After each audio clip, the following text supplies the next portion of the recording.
മുഖ്യമന്ത്രിയോട് ഇടഞ്ഞ ശേഷം പി.വി. അൻവർ ആദ്യ പൊതുസമ്മേളനം നടത്തിയ മലപ്പുറം ചന്തക്കുന്നിൽ ആരോപണങ്ങൾക്ക് മറുപടിയുമായി CPIM. പി.വി. അൻവർ വർഗശത്രുവെന്ന വിശദീകരണ യോഗം ഉദ്ഘാടനം ചെയ്തുകൊണ്ട് CPIM പോളിറ്റ് ബ്യൂറോ അംഗം A. വിജയരാഘവൻ കുറ്റപ്പെടുത്തി. പി.വി. അൻവർ ശ്രമിക്കുന്നത് സ്വർണ്ണക്കടത്ത് സംഘത്തിന്റെ കയ്യടി വാങ്ങാനാണെന്നും A. വിജയരാഘവന്റെ ആരോപണം. വിവാദങ്ങൾക്കിടെ പി.വി. അൻവർ നാളെ നിയമസഭയിലെത്തും. പ്രതിപക്ഷ നിരയിലാകും ഇരിപ്പിടം.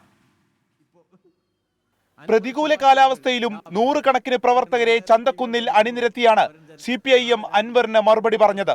മുഖ്യമന്ത്രിക്കും പോലീസിനും പൂർണ്ണ പിന്തുണ പ്രഖ്യാപിച്ച് ഉദ്ഘാടകനായ പോളിറ്റ് ബ്യൂറോ അംഗം A. വിജയരാഘവൻ. കമ്മ്യൂണിസ്റ്റുകാർ നല്ല നിലയിൽ ചിന്തിക്കുകയാണ്. എന്ത് നല്ല നിലയിൽ കാര്യങ്ങൾ നടന്നു പോകണം, സമാധാനം പോകണം, കാര്യം പോകണം. അങ്ങനെയല്ല, ഞാൻ പറഞ്ഞ രണ്ടാമത്തെ കാര്യത്തിന് അനുകൂലമായി ചിന്തിക്കുന്ന ചിലരെങ്കിലും നമ്മൾ നാട്ടിലുണ്ട്. മനസ്സിലായ ഞങ്ങൾ?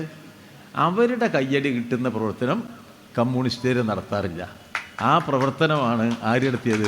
പി.വി. അൻവർ നടത്തിയത്. തൃശൂരിൽ സുരേഷ് ഗോപിയെ സഹായിച്ചത് കോൺഗ്രസും ക്രൈസ്തവ സഭകൾ ഉൾപ്പെടെ ജാതിമത സംഘടനകളും.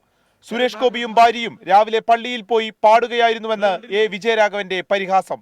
ക്രിസ്ത്യൻ പള്ളിയിലേക്കല്ലേ നമ്മളെ BJP സ്ഥാനാർത്ഥിനെ വിളിച്ചു വരുത്തി കൊണ്ടുപോയത്? തൃശ്ശൂരിലെ പ്രധാനപ്പെട്ട ഒരു പള്ളിയിൽ രാവിലെ പാട്ട്. വലത്തു ഭാഗത്ത് സുരേഷ് ഗോപി, ഇടത്ത ഭാഗത്ത് സുരേഷ് ഗോപിയുടെ ഭാര്യ, രണ്ടാളും കൂടി പള്ളിയിൽ പാട്ട് പാടുന്നത് നമ്മളെല്ലാവരും കണ്ടില്ലേ? കമ്മ്യൂണിസ്റ്റ് വിരുദ്ധർക്ക് മുന്നിൽ CPIM കീഴടങ്ങില്ലെന്ന് പറഞ്ഞ A. വിജയരാഘവൻ മാധ്യമങ്ങൾക്കെതിരെ ആഞ്ഞടിച്ചു. കേരള ഗവൺമെന്റിന് അതിന് നേതൃത്വം നൽകുന്ന കമ്മ്യൂണിസ്റ്റ് പാർട്ടിയെ, ഇടതുപക്ഷത്തെ അതിൻ്റെ അടിവേറുക്കുന്നതിന് വേണ്ടി കളവ് കൊണ്ട് ഞങ്ങൾ ശ്രമിച്ച് ജയിക്കും എന്നുള്ള പ്രഖ്യാപനവുമായി ഇറങ്ങിത്തിരിച്ചിരിക്കുന്ന കമ്മ്യൂണിസ്റ്റ് വിരുദ്ധ മാധ്യമങ്ങൾ, വർഗീയവാദികൾ, നാടിൻ്റെ താല്പര്യത്തിനെതിരായി നിൽക്കുന്നവർ, അവർ ഉയർത്തുന്ന വെല്ലുവിളിയെ മുഖാമുഖം നേരിട്ടുകൊണ്ട് ഈ കമ്മ്യൂണിസ്റ്റ് പാർട്ടി പറയുന്നത് കീഴടങ്ങില്ല എന്ന കാര്യമാണ്. കോൺഗ്രസും മുസ്ലിം ലീഗും ഒഴിവാക്കിയപ്പോൾ ചെന്നൈയിലേക്ക് പോയ അൻവറിനെ DMKയും ഒഴിവാക്കിയെന്ന് TK ഹംസ പരിഹസിച്ചു. ലീഗിനും വേണ്ട, കോൺഗ്രസിനും വേണ്ട, നമ്മളെ വിട്ടും ചെയ്തു. അപ്പോഴാണ് മേപ്പെട്ട് പൊന്തിയത് മദിരാജിക്ക്. മദിരാജി അന്ന് DMKനെ കണ്ടപ്പോൾ DMK അവിടുന്ന് പറഞ്ഞു, കമ്മ്യൂണിസ്റ്റ് പാർട്ടി ഞങ്ങളും സഖ്യകക്ഷികളാണ്, ഇവിടെ വേറെ എല്ലാ സ്ഥലത്തും ഇവിടെ എന്നെ കയറ്റൂല, പുറത്തുനിന്ന് പറഞ്ഞു. PK സൈനബ, CPIM ജില്ലാ സെക്രട്ടറി EN മോഹൻദാസ് തുടങ്ങിയവർ സമ്മേളനത്തിൽ പങ്കെടുത്തു.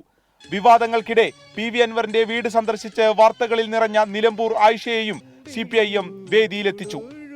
24 മലപ്പുറം.